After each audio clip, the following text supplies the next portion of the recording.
Story 1. Antonio's father's funeral. The stormy day seemed fitting for Antonio's father's funeral, as if the heavens themselves mourned his passing.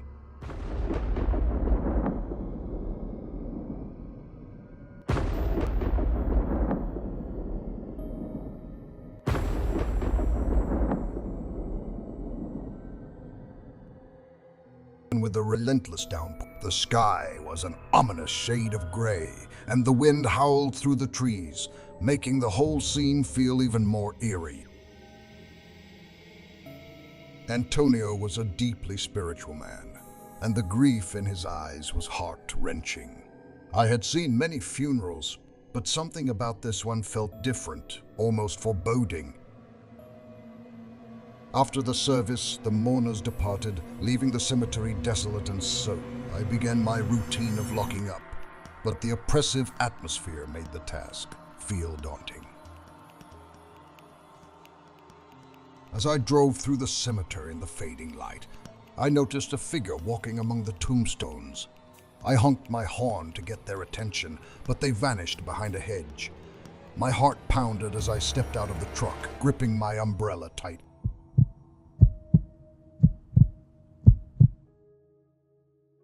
The rain was coming down in sheets, and the wind whipped it into my face, making it hard to see. I ventured into the storm, the cold rain soaking through my clothes and chilling me to the bone.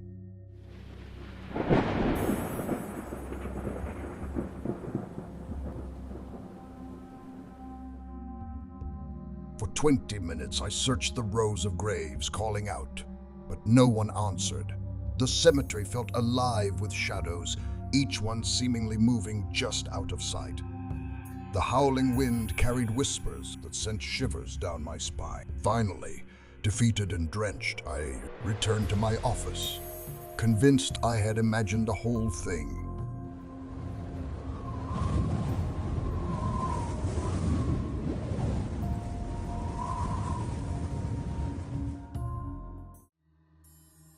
Inside, I reviewed the CCTV footage, but it showed nothing unusual, only the storm battering the grounds.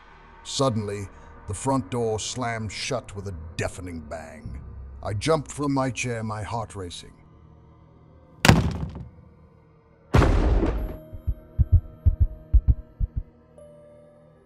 I called out, but the only response was the echo of my voice. The air felt thick with unease as I stepped into the lobby, scanning the room for any sign of the intruder. Then, through a window, I saw him. A man stood on the other side, staring at me with a blank, haunting expression. His clothes were soaked, his hair plastered to his head, but what struck me most was his resemblance to Antonio's father.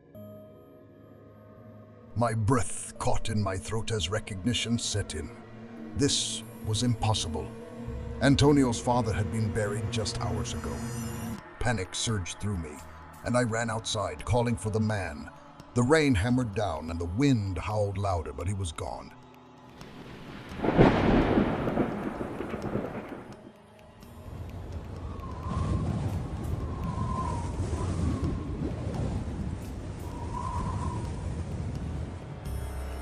There was no trace of him, no footprints in the mud, nothing. I stood there drenched and trembling, the realization hitting me like a punch to the gut. Back inside, I locked up the office, my hands shaking. As I drove home, every shadow seemed to move, every gust of wind seemed to carry a whisper. I couldn't shake the image of the man's blank stare. That night, sleep eluded me, and the storm outside seemed to echo the turmoil within. To this day, I can't explain what I saw. But the memory of Antonio's father's apparition haunts me, a chilling reminder of the mysteries that linger beyond the grave.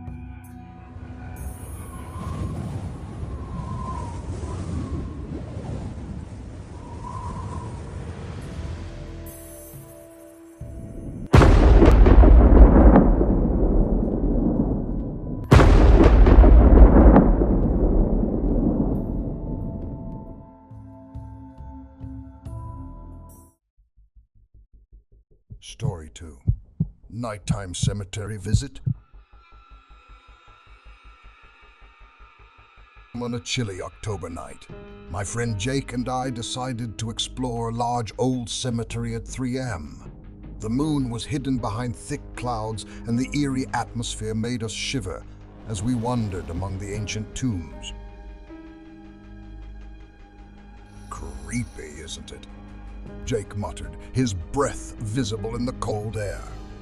Suddenly, we heard a child's laughter, a high-pitched giggle that echoed through the graveyard.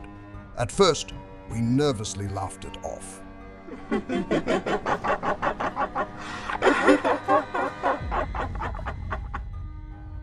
Just our imaginations, I said, but the laughter grew more disturbing, almost mocking us. Jake's face went pale as he pointed toward the wooded area. Do you see that?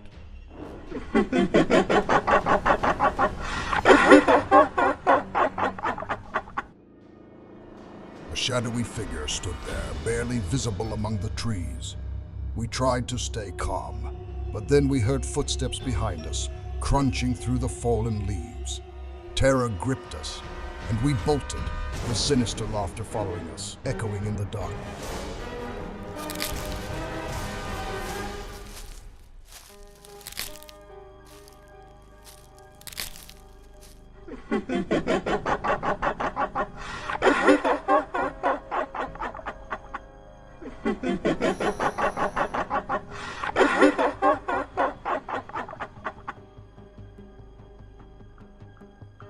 Run faster, Jake yelled, his voice trembling.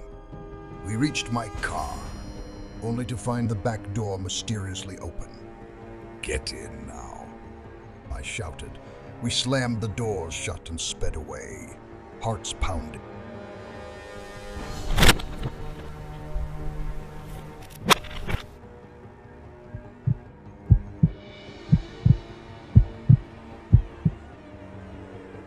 As we drove, I glanced in the rearview mirror, half expecting to see the shadowy figure chasing us. What the hell was that? Jake gasped.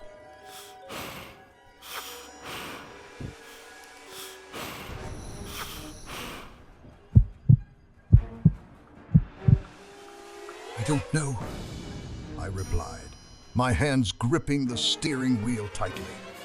But we're never coming back here again. We were convinced we had narrowly escaped something sinister, something not of this world.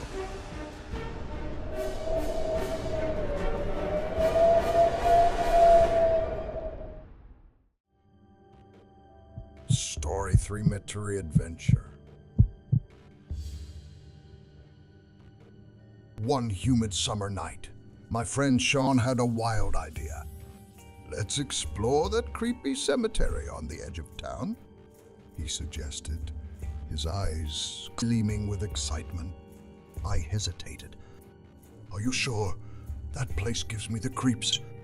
Come on, it'll be fun, Sean insisted, already heading to his car. We drove to the cemetery, its ancient tombstones barely visible in the dim moonlight. As we hopped the low, rusted fence, an uneasy feeling settled in my gut, like we were being watched. I don't like this song, I whispered, my voice barely audible over the rustling leaves. Don't be such a chicken, he replied, though he sounded less certain now.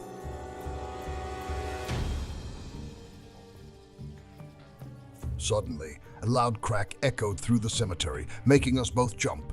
An older man emerged from the shadows, his face contorted with rage as he screamed at us. Fear surged through me and we bolted, stumbling over graves and nearly tripping in our panic.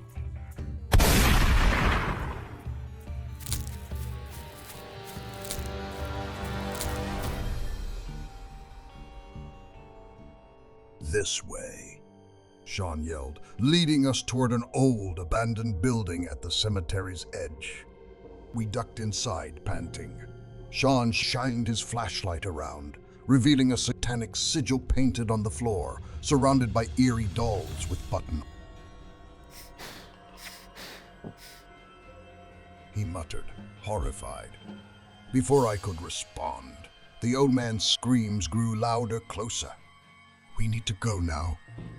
We dashed out, hearts pounding, but the man was right behind us, his footsteps echoing our own. Reaching Sean's car, we scrambled in, hands shaking.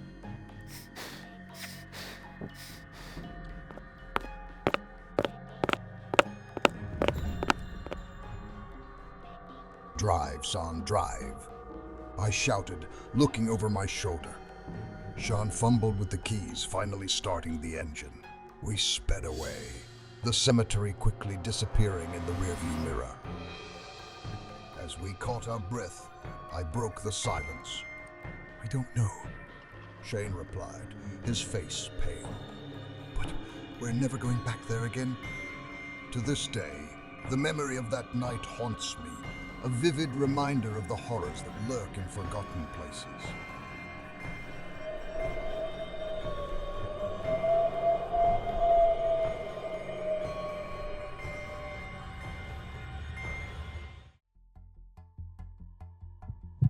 Story 4.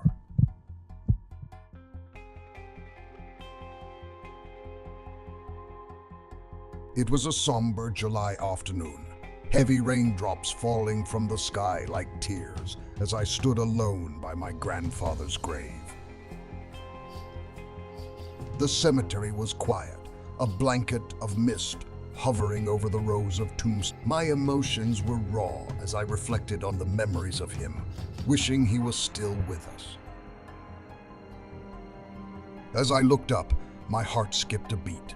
5 rows away, an elderly man stood staring at me. His features were hauntingly familiar, my grandfather's gentle eyes and weathered face. Shocked, I blinked hard, convinced it was a trick of them. But when I opened my eyes again, he was gone, vanished into thin air. A shiver ran down my spine as I hurriedly left the cemetery, a strange sensation of being watched following me. The rain pounded against my car windows as I drove home, the wipers struggling to keep. Suddenly, a deer darted in front of me and I swerved, heart racing.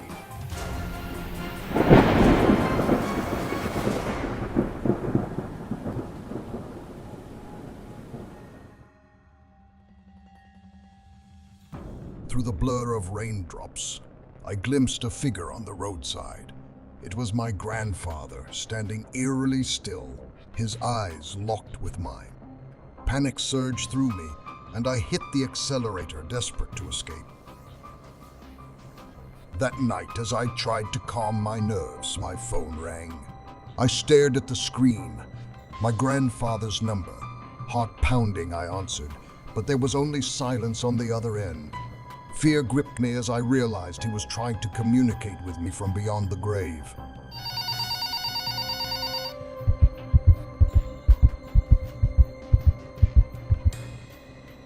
The events of that day left me unsettled, questioning the boundaries between life and death. Was it a message from my grandfather, or my mind playing tricks on me? One thing was certain. The experience had changed me forever, leaving me haunted by the inexplicable encounter with my grandfather's spirit.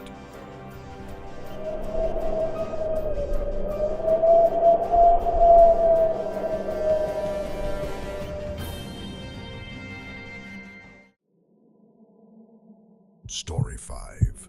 Woman in white one night. After a few too many drinks, my friends Ryan, Mike, and I decided to do something reckless. "Let's explore the old cemetery," I suggested, a slur in my voice masking my growing excitement.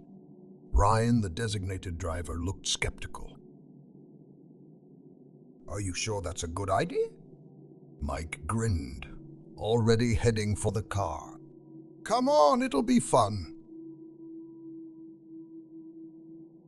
We arrived at the cemetery around midnight, the air thick with an unsettling stillness. The moonlight barely penetrated the thick canopy of trees, casting eerie shadows over the tombstones. I pulled out my phone to record, the dim light from the screen adding to the spooky atmosphere. As I panned the camera around, something caught my eye. Standing among the graves was a woman in a white gown with long gray hair, her head bowed, my breath caught in my throat. "Guys, do you see that?" I whispered, my voice trembling. Ryan and Mike turned to look, but the figure seemed to dissolve into the darkness. "You're just drunk." Ryan laughed nervously. "No, she's right there," I insisted, pointing at the spot where I had seen her. But when I looked up from my phone, the woman was... A chill ran down my spine. "We should leave," Mike said, his earlier bravado fading.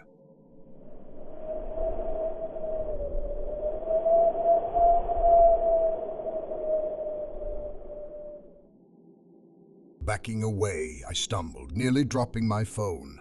My heart pounded as we hurried back to the car, the sense of being watched growing stronger. Once inside, I locked the doors and showed them the video.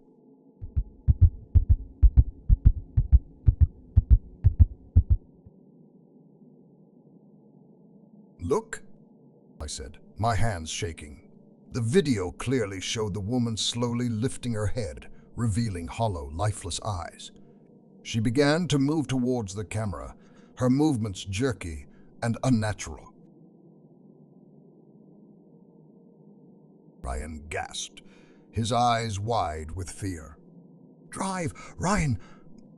Mike yelled, his voice cracking. Ryan floored the gas pedal, and we sped away from the cemetery. As we raced down the dark, deserted road, I couldn't shake the feeling that we were being followed.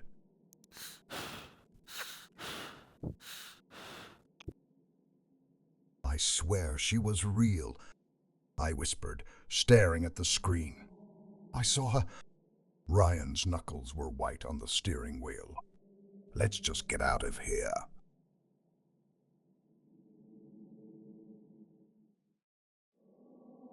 We reached Ryan's house and sat in the driveway, the silence oppressive.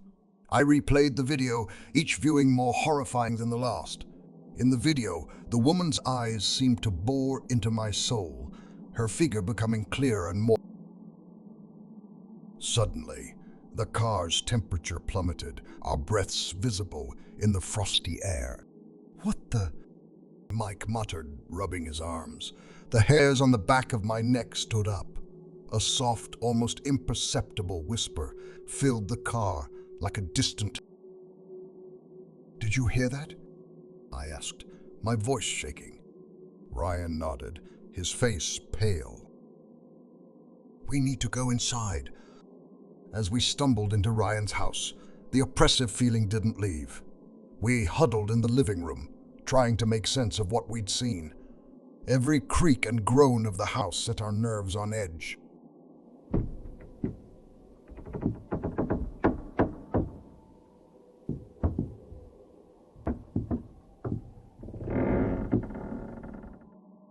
"Maybe it's just a prank?" Mike suggested, though he didn't sound convinced. "That was no prank," I replied, clutching my phone. "She was real." That night changed everything for me. I went from a skeptic to a firm believer in the paranormal, forever haunted by the memory of the woman in white. The fear and uncertainty of what we encountered in that cemetery still linger, a chilling reminder that some things are beyond explanation. The memory of her hollow eyes and her eerie presence remains etched in my mind, a ghostly figure that I will never forget.